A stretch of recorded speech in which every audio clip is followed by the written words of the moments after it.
Russia carried out an airstrike on a hospital in Ukraine's Kharkiv, leaving at least 14 people injured in the attack. According to Ukrainian authorities, a Russian glide bomb struck the tuberculosis hospital, following which it was shut down and the patients were transferred to other institutions. This strike comes a day after a similar attack by Russia on a residential neighborhood that killed 2 people and injured at least 33. Tuberculosis patients are treated here. There is nothing military here, only cemetery and field near the hospital. That's it. What are they targeting?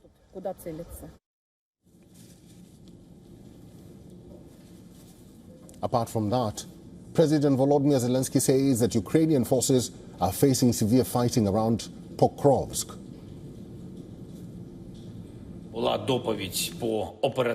There was a report on the operational situation delivered by Commander-in-Chief Oleksandr Syrsky. All operational directions were covered, with particular focus on Pokrovsk. It receives the most attention. In the Sumy region, we continue to act in the border areas. I also want to thank all our units operating on Russian territory. Also, spokesman for Russia, Dmitry Peskov, says that the chance of a meeting between the Russian leader and his Ukrainian counterpart was impossible in the short term. He also added that Kremlin will not agree to top-level talks before a potential comprehensive peace agreement is fleshed out. A high-level meeting can and must put a final point in the settlement and seal the modalities and agreements that are yet to be worked out by experts. It is impossible to act otherwise. Is it possible to go through such a complex process in 30 days? Well, obviously, it is unlikely. Meanwhile, the US and China hit out at each other at United Nations over the Russia-Ukraine war. The United States asked China to stop fueling Russia's aggression in Ukraine, while China accused the United States of trying to shift blame and creating confrontation. If China is sincere in calling for peace, it should stop fueling Russia's aggression.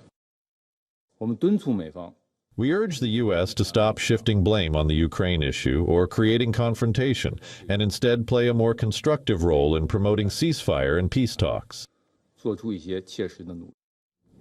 In other developments, the United States has announced a $4 billion loan guarantee to Poland, which borders both Russia and war-torn Ukraine, for the purchase of American military equipment.